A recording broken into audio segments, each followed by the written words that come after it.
أنا بشكر برضو الفرقة المسيحية وبشكر الأستاذ فؤاد حسن على المجهود الكبير اللي لاحظتوه يمكن في أول وصلة واللي هتلاحظوه في الغنوة دي. حاول تفتكرني. حاول تفتكرني من الروائع لعبد الحليم وبليغ حمدي وكلمات محمد حمزة، أغنية فوق الرائعة. النهاردة هنحلل كده أغنية حاول تفتكرني لأنها تستحق مننا التحليل والتأمل في أغاني كده حلوة بترجعنا لزمن جميل حلو عايش معانا لحد دلوقتي. بس قبل ما نبدأ الفيديو نسمي الله ونصلي على رسول الله. معاكم أمل في أعز الناس، ويلا بينا على الفيديو.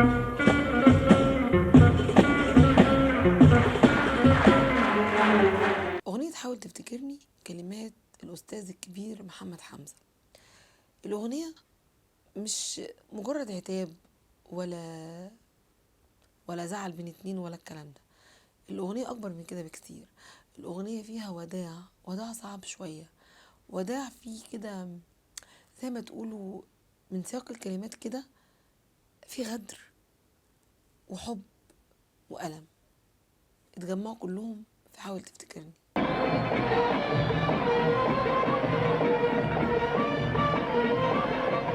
الأغنية طبعا كلها إلحاح على الحبيب إن هو يتذكر حبيبه ما ينساهوش أبدا، وإن فراقه ما فيهوش أمل للعودة لأنه سافر من غير ومن موسيقية لأغنية حاول تفتكرني.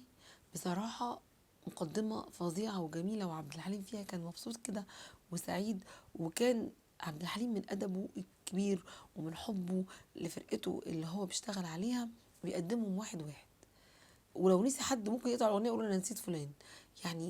يعني بصراحة حاجة كده فيها حب عظيم قوي لبعض ووفاء وإخلاص. ولما غنى الأغنية دي كان مبدع إن هو يبين جمال اللحن كمان، مش بس الكلمات مش بس الغنى بتاعه لأ، ولكنه كان عايز يظهر كل حاجة حلوة في الأغنية، وكان بيشجع كل عازف إنه يعزف كده ويبقى واقف جنبه بيسقف معاه وفرحان جدا بأدائه. فأغنية حاول تفتكرني بدأها بأنا اللي طول عمري بصدق كلام الصبر في المواويل، وأنا اللي طول عمري بقول الحب عمره طويل.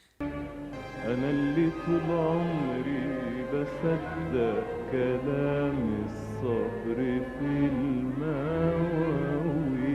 يعني عايز يقول الكلام ده وهو يعني بيقوله باستنكار، يعني أنا اللي طول عمري بقول بصدق كلام الصبر بيقولها بصيغة كده فيها استنكار، وأنا اللي طول عمري بقول الحب عمره طويل. ليه؟ من كتر ما كان الحب واخدنا فكرنا زمان يعاندنا ولا أيام تقدر تبعدنا. لا فكرنا زمان يعاندنا، لا لا لا لا، ولا أيام تقدر تبعدنا، لا. وكل ده أوهام. وبعد كده سافر من غير وداع، فات في قلبي جروح، دبت في ليل السهر والعيون مرتاحوا. ومنين نجيب الصبر يا الله يداوينا، ده اللي انكوى بالحب قبلينا يقول لي بالحب قبلينا يقول لينا. يعني هصبر ازاي على فراق حبيب غالي عليا ومشي من غير ما يقول. والحقيقه في ناس كتير قوي بتعتبر ان الاغنيه دي اغنيه حزينه، لان ممكن ياخدوها على حد فارق منهم بدون ارادته، حد سافر جاله فرصه سفر فرصه عمل فمضطر ان هو يسافر. وفي ناس بتاخدها على فراق حبيب غالي توفى، ولكن هي الأغنية مش معمولة لكده. الحقيقة الأغنية معمولة لمحبين بيحبوا بعض، ولكن الظروف والأقدار فرقته. حتى لما قال حبيبي والله لسه حبيبي والله وحبيبي، مهما تنسى حبيبي والله وحبيبي، تقسى حبيبي. ليه؟ لأنه في قساوة. هو لما يسافر من غير ما يقول لحبيبي إن هو مسافر دي منتهى القساوة طبعا. فهو برضو بيصمم إنه هو مازال بيحب حبيبه، وبرضو قال له عمري ما انسى حبيبي. مهما تنسى حبيبي والله وحبيبي. ولكن دايما يقول له بس ابقى افتكرني، يعني انت سافرت وسبتني بس افتكرني، ما تفضلش كده ايه خلاص ناسي. المهم الاغنيه برضو بتقول برضو كلمات حلوه جدا. ياما ايام ضاعت يا سلام في عذاب والام، سهران ما بنام، قضيت الليل مع قمر الليل ونجوم الليل نحكي في كلام، ياما قلت عنك وغلبت شكوى منك. يعني برضو مازال هنا الحبيب بيقول لحبيبه ان هو بيحبه كل حاجه، ولكن برضو في شكاوي طبعا. ومع ذلك ومع كل الالم ده وكل الشكاوي وكل ده ابقى افتكرني، وحياة الغالي عندك تبقى تفتكرني. أيام ضاعت يا سلام في عذاب وألم، سهران ما بنام. وبرضه فضل الحبيب يقول لحبيبه لو مريت في مكان مشينا مرة فيه، لو عديت في طريق كان لينا الذكرى فيه، ابقى افتكرني.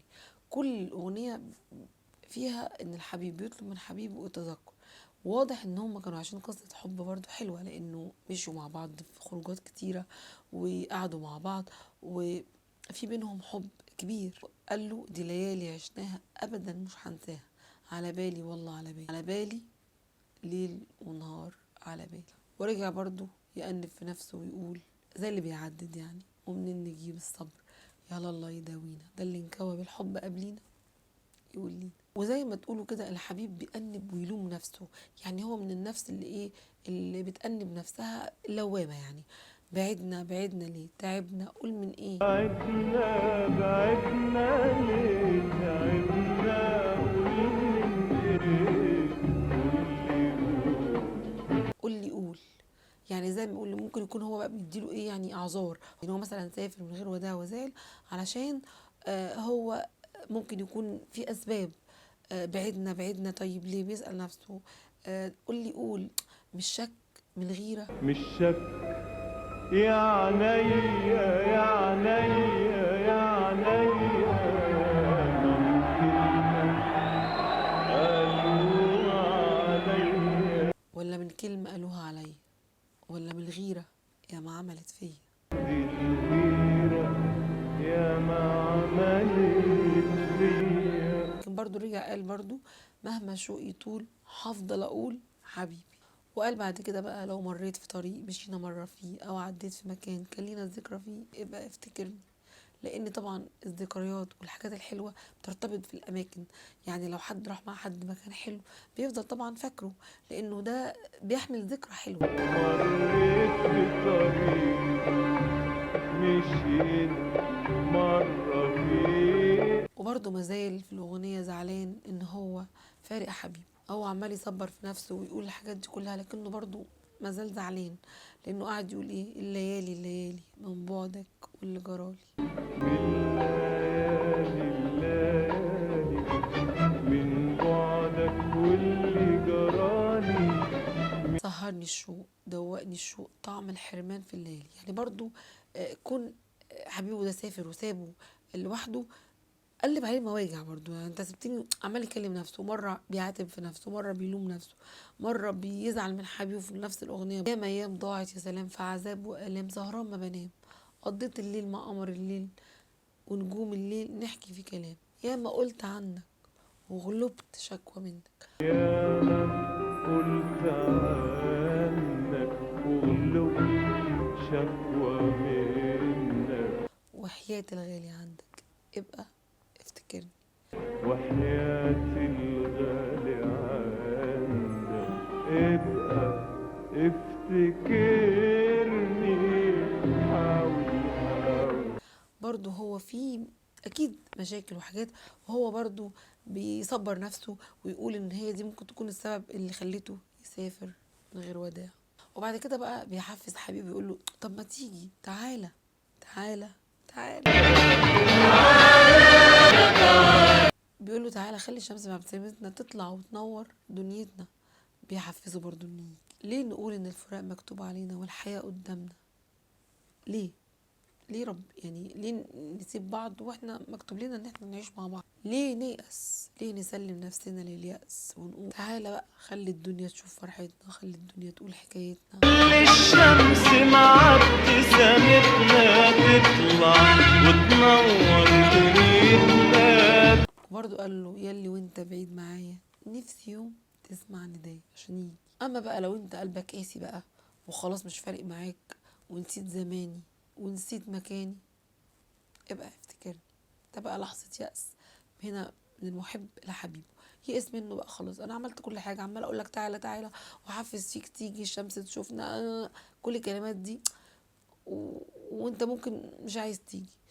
فلحظة اليأس بقى جت، وين ما قدرتش تيجي تاني ونسيت زماني ونسيت مكاني، ابقى افتكرني، حاول تفتكرني. قدرتش تيجي تاني ونسيت زماني ونسيت مكاني ابقى افتكرني.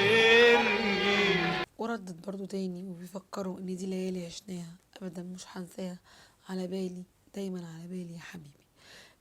الاغنيه دي حوالي 50 دقيقه، شوفوا كلماتها قد ايه حلو، شوفوا كلماتها قد ايه طويله. عبد الحليم ما بيغلطش على المسرح، يعني نادرا انا ما شفتش حفله وغلط فيها حقيقه يعني.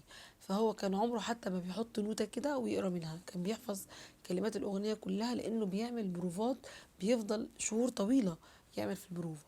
لما بيقف على المسرح بيبقى واقف وهو واثق من نفسه كويس جدا، وواثق من فرقته، وواثق من شغله تمام، لان هو دقيق جدا في شغله. فبتطلع الحاجات زي ما انتم شايفينها كده عايشه لحد دلوقتي، زي اغاني كتيره ما زالت موجوده ومتربعه على عرش الغناء. حاول تفتكرني، اي دمعة حزن، لا نبتدي من الحكايه، زي الهوى، اغاني موعود، اغاني كتير قوي يعني مش هنقعد نعدد فيها، ده على سبيل المثال يعني.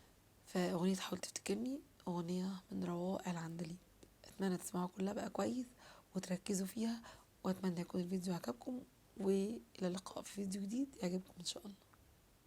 ما قلت عنك وغلبت شكوى منك، وحياتي الغالي عندك ابقى افتكرني، حاول تفتكرني.